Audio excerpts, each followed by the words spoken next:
The desert heat shimmered across the blacktop as a lone 18-wheeler thundered down Interstate 40, its white trailer glinting under the unforgiving Arizona sun. Inside the cab, Lena Whitaker adjusted her grip on the wheel, her eyes steady on the long stretch of road ahead. Beside her, two German shepherds Titan and Ghost sat with soldierly composure. They weren't mere pets.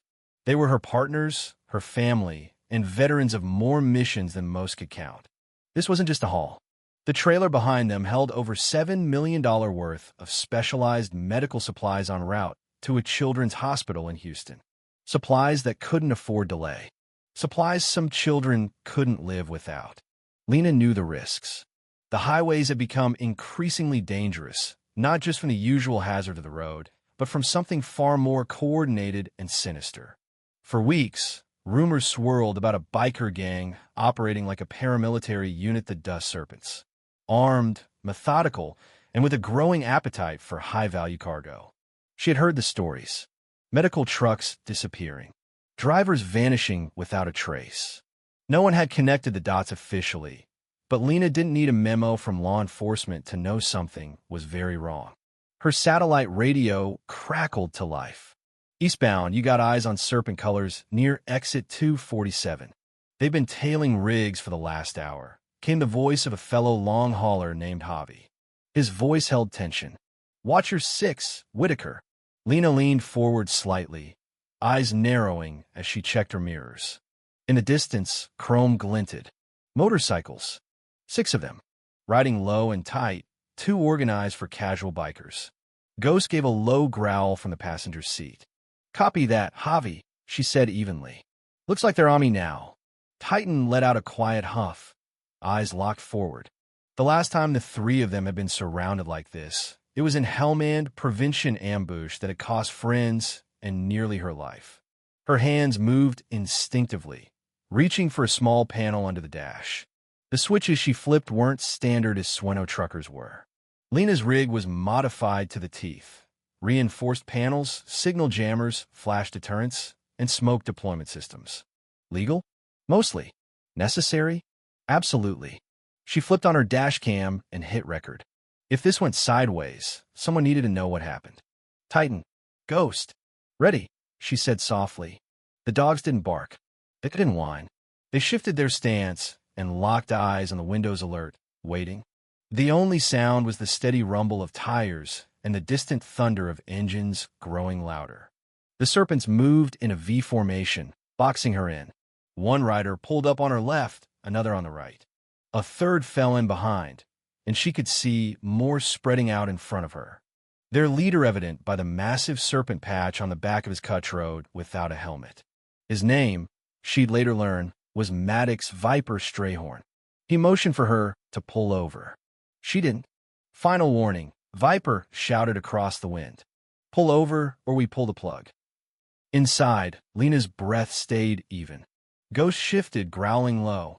She tapped the steering while twice a command the dogs recognized. They crouched ready. The first blow came like a thunderclap. Something metal struck the side of her truck. Then another. A hammer? A crowbar? Didn't matter. They were trying to scare her. She didn't flinch. Instead, she reached down and activated her smokescreen. Hidden ports along the rear of the trailer hissed, and then burst into clouds of dense gray fog. The bikers behind her choked and swerved. Let's see how you handle some countermeasures, Lena muttered, flipping another switch.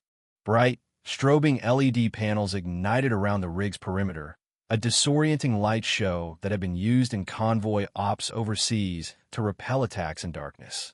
Combined with the smoke, it turned the highway into chaos. Titan barked onto a signal. The left flank had fallen back. Avi, she barked in her CB. Confirme serpent en route toward Flagstaff.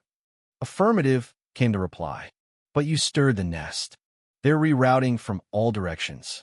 Lena, get off that road now. No can do. This cargo doesn't detour, she snapped. Behind her, the bikers were regrouping. One of them pulled out what looked like a shotgun. She couldn't tell if it was real or just a bluff, but she wasn't about to find out.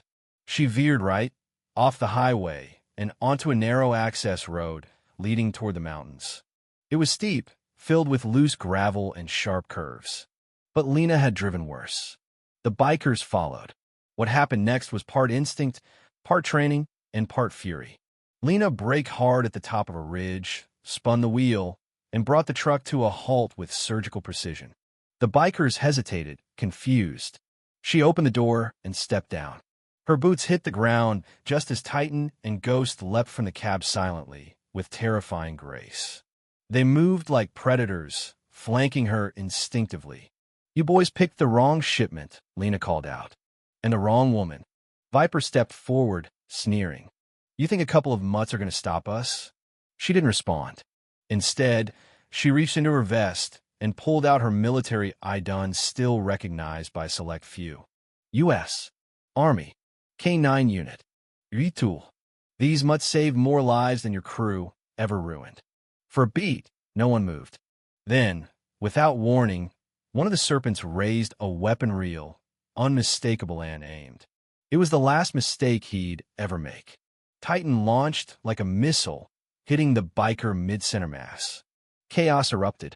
Lena pulled her satellite phone from the cab and dialed a secure number. "This is Whitaker.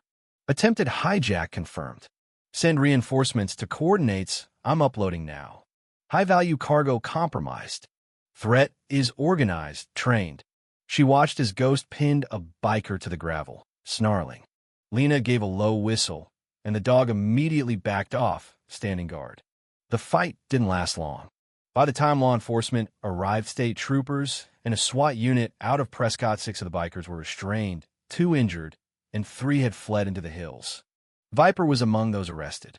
The cargo remained untouched. Later that night, as Lena sat with Titan and Ghost beside a campfire outside the truck stop where she'd agreed to meet the feds, a state investigator named Raul Cordero sat down across from her. "You've got a serious situation on your hands, a mess." "Whitaker," he said. Lena nodded. "Tell me something I don't know." "They weren't just hijacking supplies. We found tracking devices on 3 other medical shipments. They're targeting pediatric cargo, specialized medications, stuff that fetches millions on the black market." "Black market?" she repeated. "Who's buying meds meant for dying kids?" Raul didn't answer immediately. Instead, he handed her a file classified, unredacted, straight from DHS. It contained surveillance photos, intercepted communications, and something else, records of a private paramilitary group operating out of Nevada. A group with ties to the same PMC that had quietly tried to recruit Lena last year. They weren't just trafficking stolen medicine. They were building a network of off-the-books military dog units. Black Ops teams using trained K9s, like Titan and Ghost. And Lena had just become their biggest obstacle. She closed the file slowly. "They want my dogs, Raul Nadidgrimli. And maybe more than that. They want your expertise." Lena looked at her partners, now resting but still alert. "Well," she said, "they could try. Because this time, they wouldn't be the hunters. They'd be the hunted."